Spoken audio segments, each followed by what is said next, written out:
There's a knot called the Carrick Bend. It looks like a mess, a twist here, a loop there, nothing clean or even. But if you pull it tight with care, it holds. And that was me, the human pretzel who twisted herself into what my mom wanted, and then again for what my aunt was. Different worlds, different rules, and somewhere in the middle, I completely disappeared. This episode is called Not Seen and is the first in my 7 Adopt-A-Not series. For me, invisibility came first. Before rejection, before betrayal, there was being unseen.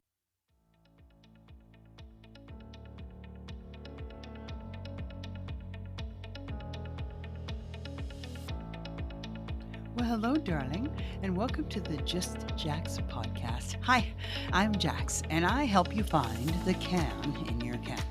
When we challenge our cats, miracles happen, because when I challenged mine of I can't draw, I can't paint, and I can't color, imagine my surprise when I discovered what I can do is create a 21-foot garden mural that was recently featured not once but twice on the front page of our local newspaper. Next up, I challenge the I'm no author, no artist, and no cursive writing specialist, but what I can do is self-publish 3 books for my kick-ass cursive writing curriculum, Crack the Cursive Code. I'm a jack of all trades, but what I master in is helping ordinary people like me to do extraordinary things through laughter, tears, life-changing stories, because metaphors are my jam. Together we can find the can in your can'ts, the do's in your don'ts, and the wills in your won'ts. I'm so excited for you. Let's go.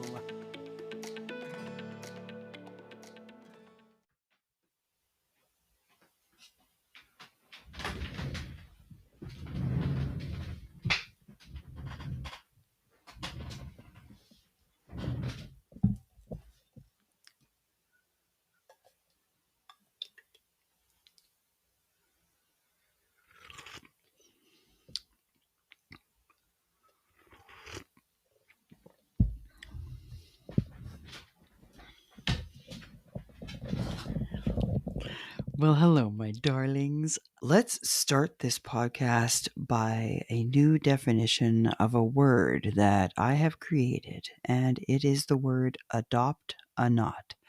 3 little words, adopt hyphen a hyphen, and the word not. If you want to do a quick recap of the power of the word not, you can listen to my episode 3 of the 3 letter words that completely control your life and are the words that can change it. And the word not is the most difficult one for us to deal with. It has been said that we have a natural propensity towards the negative, and let me repeat that, our entire negative experience is wrapped up in that 3-letter word, not. If you are interested in changing your life and wanting things to feel better, that word in your life needs to be addressed. For if you want to see how much time, energy, and effort you put into that word, you can simply look at your vocabulary and how many times you say you don't want, don't need, don't like, won't, shouldn't, couldn't, wouldn't. All of those have that beautiful little invention called the contraction that has the N apostrophe T, which is the word not. And the more you talk about not, the more it comes into your life and the more you experience it. I named this series the Adopt-A-Nots to give us hope, because adopt has 2 distinct definitions according to the online Oxford Dictionary.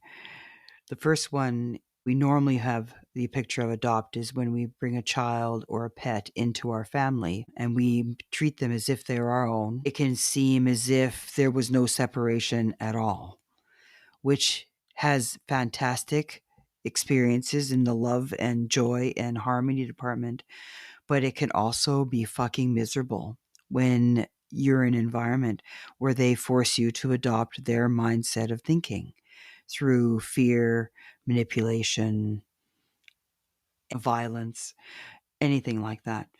And we then choose to adopt their way of thinking as a form of survival.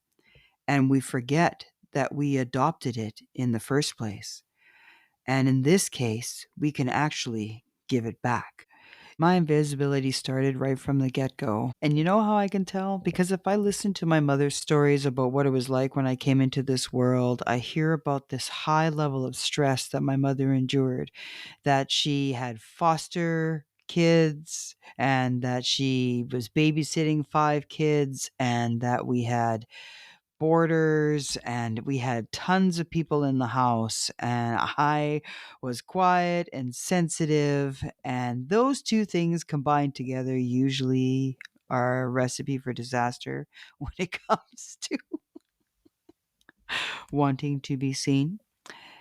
And fast forward through all of that, I had a very dynamic brother who decided to explode with what was happening with the family dynamics. I imploded and became shy and withdrawn and a human pretzel to help my mom. And my brother did whatever he wanted, and that included breaking the law and he turned our lives completely upside down. And my first strike about invisibility was when I was having a conflict over a boyfriend with my mother and my father, and she just basically told me that us kids caused her so much stress. And I know for a fact the worst thing I ever did was hide my boyfriend when I was babysitting. And now this boyfriend and I were actually quite innocent at that time. But my mom has this real spooky radar, and she knew that he was hiding. And I hid him in the closet in the bedroom, and she found him, of course. And that was the worst thing I did in high school. I basically babysat all the time and earned my own money to keep out of the house as much as possible because of the chaos between my mom, my dad, and my brother. So when she said that us children caused her stress, it was the biggest strike against my invisibility. And I even questioned her on it. I said, "Me? What are you talking about?" She goes, "Yes, both of you." And I felt so deflated and so invisible, and that no matter what good I did, she never saw me. So that was the first fuck you that I experienced, enough that I went and eloped to this gentleman that my mother had strong feelings against. And I came back months later, and the only way she found out I was married was seeing the ring on my finger. Yeah, so that was one of the biggest crevices in our relationship, and there was more to that story as well, but that was in direct response. And I realized right then that it was my first strikeout on myself to get into independence. But when that relationship crumbled, I went crawling back to mom and realized that the best way to make things work in my life was to go back to the way that I grew up and to live her lifestyle, live the way that she lived in regards to church and diet and all of those things. And I just, it felt empty. I really had a hard time with all of her fundamentalism in her religion and the rituals and such. At the time, I never realized how much it meant to her and how much it defined her and how much it was the only thing that she felt that didn't fuck her over. And so, but to me, it was just another religion that I grew up with and a whole bunch of song and dance. And she was very upset with me when I decided to change my faith.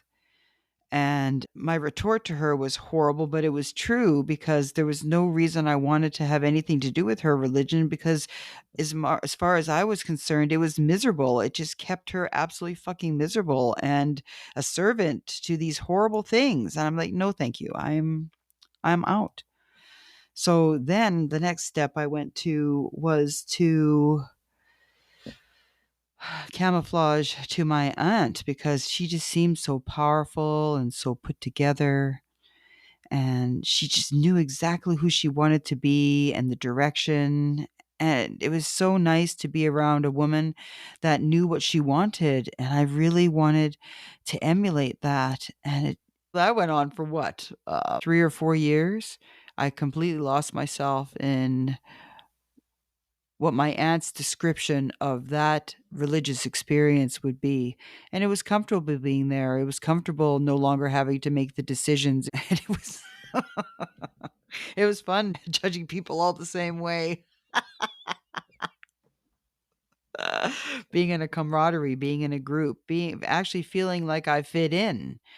But I had to become what my aunt decided her life was, because she was very strongly convicted, just like my mom. They were very strongly convicted in how they wanted to live their life. But it one day, like I said in a previous episode about my cursive writing, the Christian cursive writing controversy, that episode, that I woke up one day and went like, "What are you strongly convicted about, Jax? Like, what?"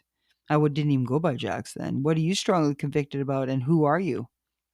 What do you want to be? Where do you want to lead? How do you want to represent yourself in the world? Because the main reason that you're being invisible is because you're living out someone else's life. And that's where, in another episode, I have my loser episode. You become a loser when you live out someone else's reality. The first one, I lived out my mom's, and the second one, I lived out my aunt's. And I had to figure out who I was. So, with my mom and that entire adoption of being her, I was Jackie. See, it's so hard to say that name still. Jackie. And with my aunt and the complete adoption of who she was, I was Jacqueline. And that is, I guess, where the new thread of Jax came to be, because it was the JA of both of them, but the X was my own. Just like in Christmas, where you take the X out to make it Xmas. I took all the letters after JA. And like, this is who I am. Forget about the rest of the stuff. And that's how I became Jax. And that's where my journey came to find out who I was and what I was, and explored a bunch of different things. And that was a bumpy fucking ride. Talk about the queen of chaos. During that time, I had my children. During that time, I left 2 of my husbands. And it was a whirlwind.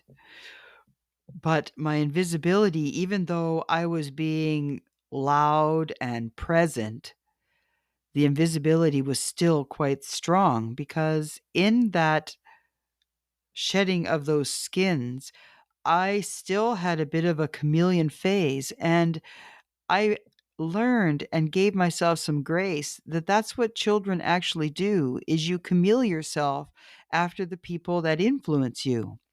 And becoming an adult is deciding on what of those influences you want to keep and what of those influences you want to give back. And I just finally figured that out, like this year, of what that actually meant. And building this Adopt a Not series, I am learning on this with you, and the power of choosing to give back what you have adopted. That just works against you. And I'm going to segue here and talk about a story of giving back what you've adopted, because I actually had to do that with my pets. And I recently had to do that, and it was a heart-wrenching decision and a very hard decision, because we had adopted 4 cats from a rescue shelter. 3 of them had lived 2 years together in one room, and one was a newbie that came later. The 3 that we got from the shelter, 2 of them were deemed unadoptable, and one of them was just a cantankerous common brown tabby cat. We brought them home, and the 3 never accepted the single and she urinated all over our house. In fact, I'm sitting over a spot that used to have a litter box on it that my 100-year-old hardwood floor is now destroyed and will have to be refurnished, if at all saved, because of how stressed she was and how much damage she has done to our property here. And you may be wondering why we kept all the cats. And then another side of it is that why did we come to the decision we did? We actually gave the single back to the shelter for a few weeks to try and there's the word try to try and reset her so that we could bring her home and reintroduce her again in a slow fashion so that they would adopt her and accept her into the family. And they never did. And so I had to make the hard decision to return two of the cats, two that were deemed unadoptable, back to the shelter because the shelter had a lifetime guarantee on the adoptions of the cats. So that the two that we have now, that we could bring some peace into our home. And I can report that 6 months later, even though it was a hard transition and a hard choice, we have peace in our home. Our girl that used to urinate all over the house, we have one small spot now that she does, and it's right outside the litter box. And compared to the trauma and the abuse that we went through with all of the urinating all over the house, this is a very happy win. She no longer stress eats. She has the freedom to go around the house. There's still a little bit of contention between her and the old boy, the cantankerous one that we kept, but we have a very, very happy, healthy, safe, and secure home now because we gave back something that no longer served us because it was slowly poisoning our home and our lives. It took everything in my power to make that decision because my hubby couldn't make the hard decision. He just couldn't. And so it came down to me making it. And the owner of the shelter reached out twice to ask if we would take the two cats back because they were deemed unadoptable.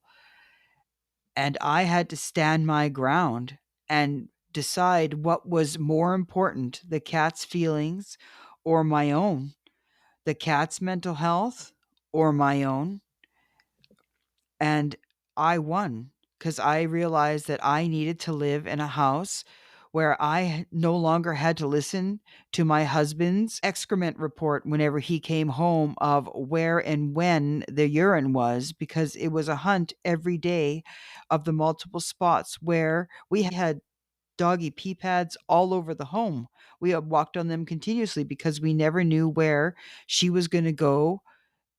Where she was where she was going to go. And now we have one small spot outside the litter boxes. We had 6 litter boxes and now we have 2. And we almost might be able to go down to just the one. We have a safe, healthy, happy home. But again, there was a serious knock on my heart twice to readopt what no longer served me. But I made the decision of what was more important, the cat's mental health or mine. And I chose me over them. And it was the right choice because they have been adopted. And now the cats have a happy home and everything has worked out. But I was willing to stand despite my husband because I needed to make the stand for my own mental health. And it worked out.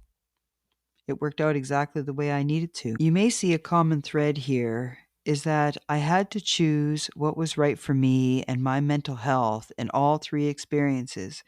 For my mom, her way of living no longer served me because I found that it brought me zero joy.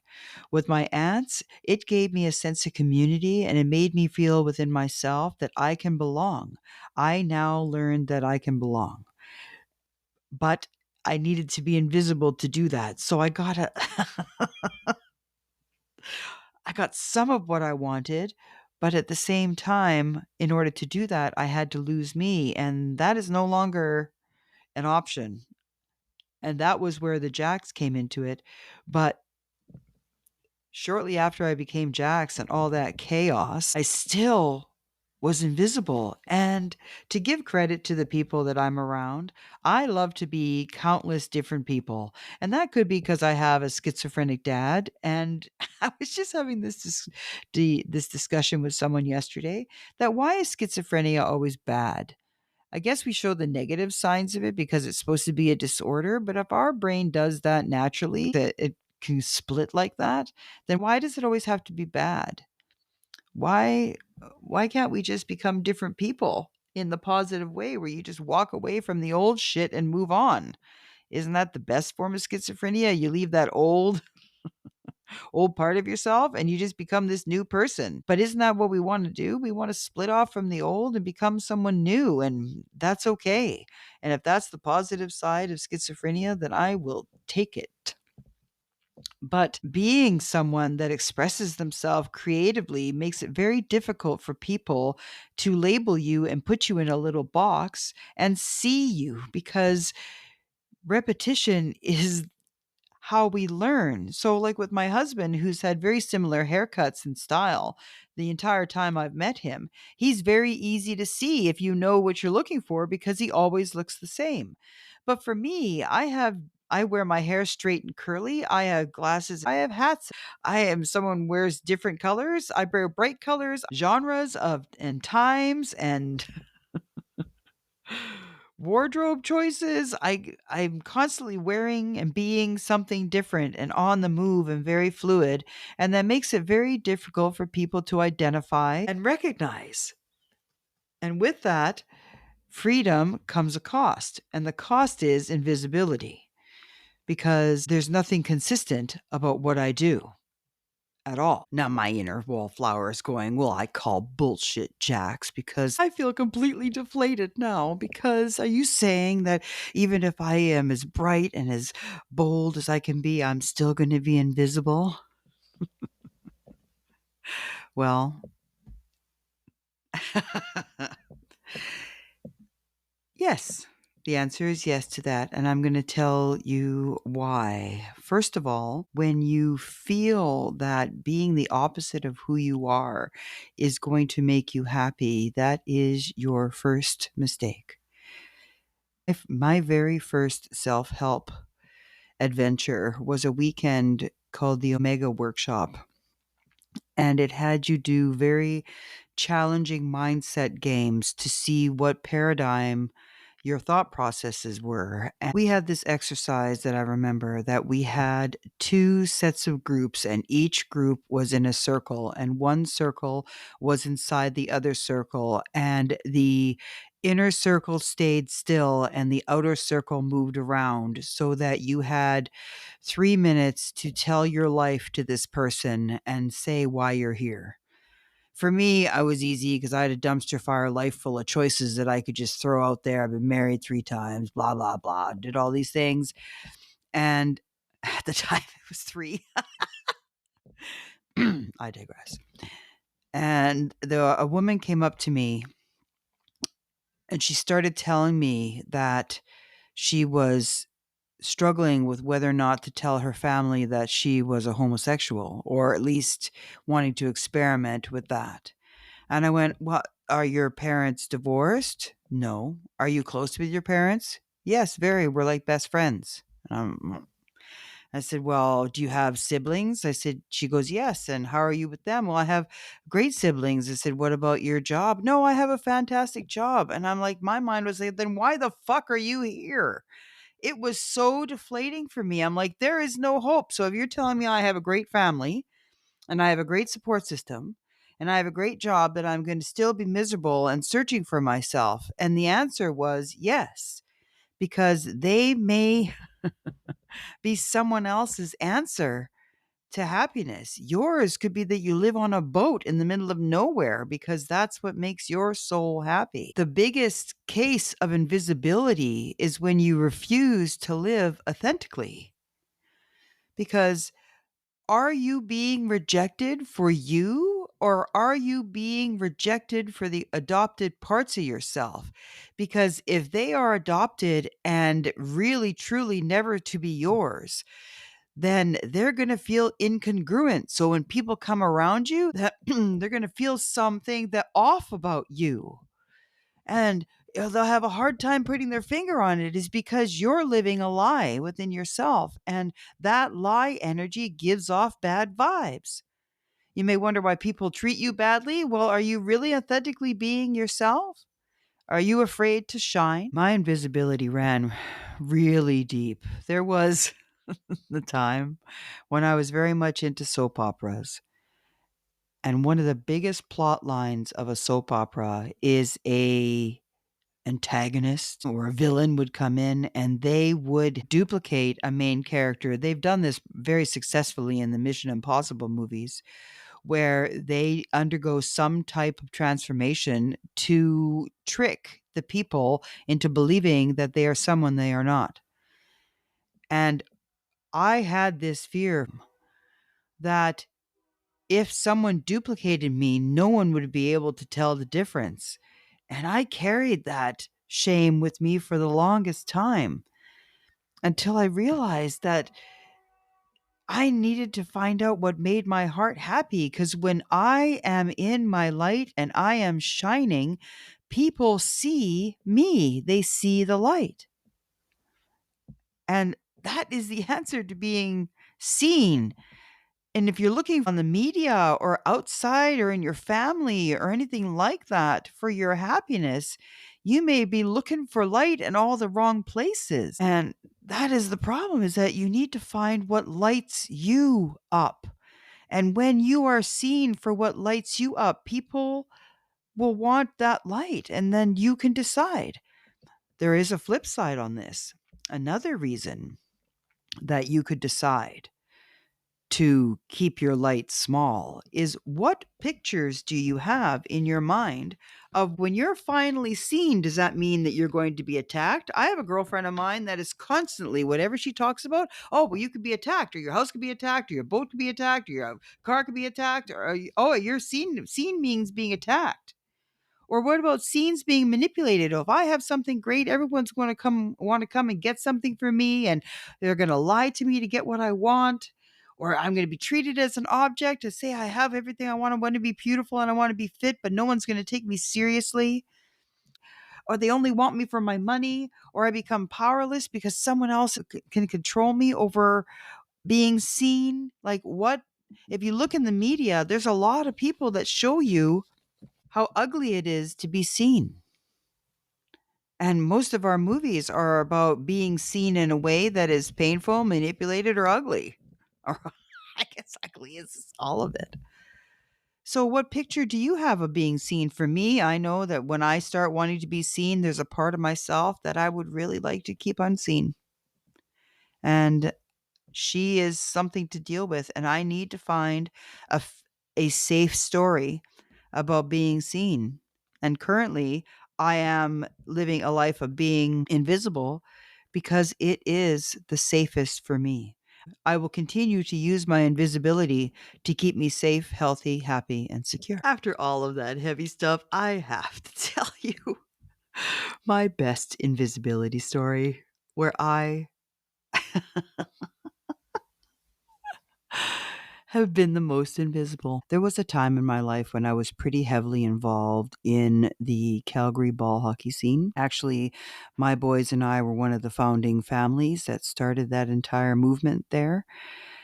Because of that, and also being a scorekeeper for men's and kids ball hockey, I was seen by quite a few people. That being said, there was also a tight-knit group within the ball hockey community that I was a part of. And a friend of mine were standing amongst the crowd at a game. And I must have had my invisibility cloak on because a mutual friend of ours came up and asked the friend beside me where I was.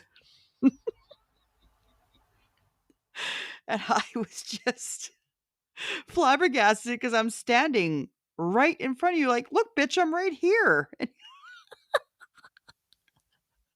my girlfriend beside me just takes a finger and points it over in my direction and says, like, she's right there. And the woman, like, just snapped out of it and goes, "Oh, sorry, Jax, I didn't see you there." You think? I would be the perfect drug dealer or spy as long as I do one specific thing in order to stay invisible, and that is keep my mouth shut. For as soon as I open my mouth, my voice is so distinctive. People tell me continuously that they remember me from my voice, the resonance, the depth, and the ability to create a safe space just by its presence. And I'm finding now that my power and my safety and how I feel the best is when I am being invisible, and that it allows me freedoms of being able to go for walks and never being afraid of being out and about. I even had an experience where I was walking through downtown Seattle in one of the roughest parts because Google Maps gave me the wrong address to a restaurant that no longer existed in that location. I'm not sure if it moved or what happened, or it just gave me the wrong address. But I was walking along a pretty rough area, and I was so thankful for my being invisible. Yep, this is the time that I want to be as invisible as fuck. Yep, yep, yep. Because I was in a very bright leopard outfit, and my hair was in cute little space buns, and I just stood out like a sore thumb. And I'm like, yes, please keep me invisible. Please keep me invisible. And it has, because I have been safe so many times because of my power of being invisible. And that is where the choice comes in. I can give back all the bullshit parts of being invisible where I feel that I have to cave in order to be liked or belong or seen. I'm very thankful that I no longer have to make those choices and that I can choose to be seen. So that's where the podcast came to be, because if the power is in my voice, it completely gives me the choice to be seen. Because when I'm ready to do a video, I will do so. Until that time, why put myself through the stress of being seen when I'm feeling far from safe, healthy, happy, and secure? When I challenge that, I will challenge that. But until that time, I can be safe with just using what power I have. And I could just hear you asking me, Jax, that's all fine and good, but what happens in the times when you feel absolutely invisible and there are no feelings of safe and healthy, happy, and secure? So this all sounds really fine and good, but in real time, when the invisibility still stings, let me give you a fun story that just happened, and I'll tell you how I work through this. And if this can give you some hope of what to do when your invisibility stings, then last week that summed up how I experience invisibility now. Currently, one of my main jobs is to provide information regarding the staffing of the 3 urgent cares that I work for. We have a total of about 77 people, and the morale in our group is low. I understand that one of the gifts that I have is building a team and making people feel seen, because I really understand what it feels like to be invisible. So I do my best to have each person feel seen and uplift the environment, because I am done with all the doom and gloom and living under a cloud stuff. That is in the past, and it's time for some light. And I want an environment where my light will shine. One of my daily duties is to send out an email with this boring staffing information, and I have taken it upon myself to include what the national day is, and they are random as fuck. You have names like Tony, or you have vehicles like drive your Corvette to work day, or you have lots of different random foods. We've had peach ice cream, and we've had chocolate chip cookies, and save the whales, and tell a joke day, or whatever. And they are meant to uplift the team. And I would say that my morning email is probably the most opened email because of this little information that I give on the bottom. My current supervisor, I would classify her in the persona of Dragon Lady. She comes across pretty tough and a little on the Star Trek Vulcan type of low emotion, all business type of persona. I have finally broken through that and beginning to see the woman behind the persona, and she's pretty fucking cool. But I do understand the Dragon Lady corporate woman type of persona. And one time she told me, it'd be really good to have some type of warning about what the next day is so we could have some chocolate chip cookies or something like that to uplift the team. So something told me to look, and it was National Gummy Worm Day. And I sent her an email going, National Gummy Worm Day tomorrow. Consider yourself warned. And so the next morning, she comes in at like 6 o'clock, all a fluster. She goes, "Oh my God, that was the most horrific gummy worm acquisition I've ever had." She had to go to two different stores and she was late for work because of trying to locate these gummy worms. And so then I took a picture of the National Gummy Worm Day graphic, and she asked me to print it out for her. And you know what she did? She put the names of the three leadership, and she left my name out. So I was forgotten, and actually, my name was written in invisible ink, even though it was my whole fucking idea. And this is the rubber in the road, and this is what my decision making is, and how I handle this. In the beginning, I was a little stung because what the fuck? This was my whole idea. Like, you gave me absolutely zero credit for this, you bitch. And then I told a couple people, and I thought, I'm going to validate myself, making sure people know it's my idea. And I thought, well, that energy is just blick. No thanks. And then I thought, well, I am a pretty bright light. And when people are in, I hate to use the word darkness because it sounds very woohoo and elevated, I'm often overlooked because my cup appears very full. And why would I need to have more light given to me when they have very little to give? Now, does that excuse them from keeping all their little light to themselves? No. And I guess maybe that's the difference. It came to an understanding that I have to get my validation from myself. I know I did a good job. I know that I'm the one that is creating all of this.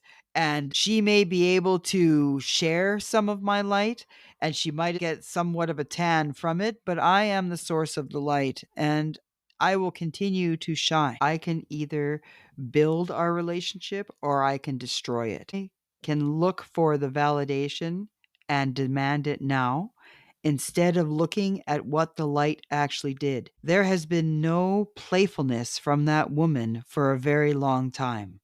Now, did she forget my name? Yes. Am I going to bring it up to her in the future? Oh, yeah, I'll bring it up in a way that will be the most effective and will help her move forward instead of having her fall back. Because seeing the growth in this person and the relationship that we're building, this will be a future Jax discussion, and it will come maybe later. My name will be remembered. And if not, then I will bring it up when the relationship is stronger. It may sound like I am passing the buck, but I am choosing to validate myself and know that her response and her forgetting my name on there has nothing to do with my value. I am still Jax. I'm still the brightest star. I'm still the one that creates safe places for people so that they can be who they want to be. And I've created a safe place for her. She's struggling with that safe place. And to be fair, I'm not leadership and I'm not union. And so I'm right in between. And would it have been nice to have my name on there? Sure. I'm sure it will be in the future. Guess what, darlings? That brings us to the end of this episode. I feel for my fellow listeners that have this big, heavy space in their heart of feeling invisible. And I hope that this episode gave you hope that the cure for invisibility is being authentically yourself. And once you let your light shine, the people that want to be around that light will be just drawn to you like moths to a flame. And you can keep that light to yourself to a degree and be very choosy on who you allow to see you. And if you are scared of being seen, then this may have given you an indicator of what your next step is into being worked on, that you can decide now who and what that definition will be. That wraps up our first episode in our 7-part series of the Adopt-A-Knots. Next one is going to be Not Safe. And I get to share with you how orange plastic triangles that you see when semi trucks are parked on the side of the road, how that brought the burst fight in the relationship with my husband. There are several ways to get in contact with me. You can leave a private message on Instagram or Facebook, or send me an email at justjackspodcast@gmail.com. I have failed to mention in the past that all of my cursive writing books are available on Amazon and Barnes & Noble online. If you want to support a self-published author and have no problem waiting a little longer for your books, you can order them on my website, and all my PDFs are on there as well at crackthecursivecode.com. You can also find my loser merch, episode of in regards to episode 14 of being a loser, as well as my shift and forthwith merchandise. Looking forward to seeing you. Jack's out.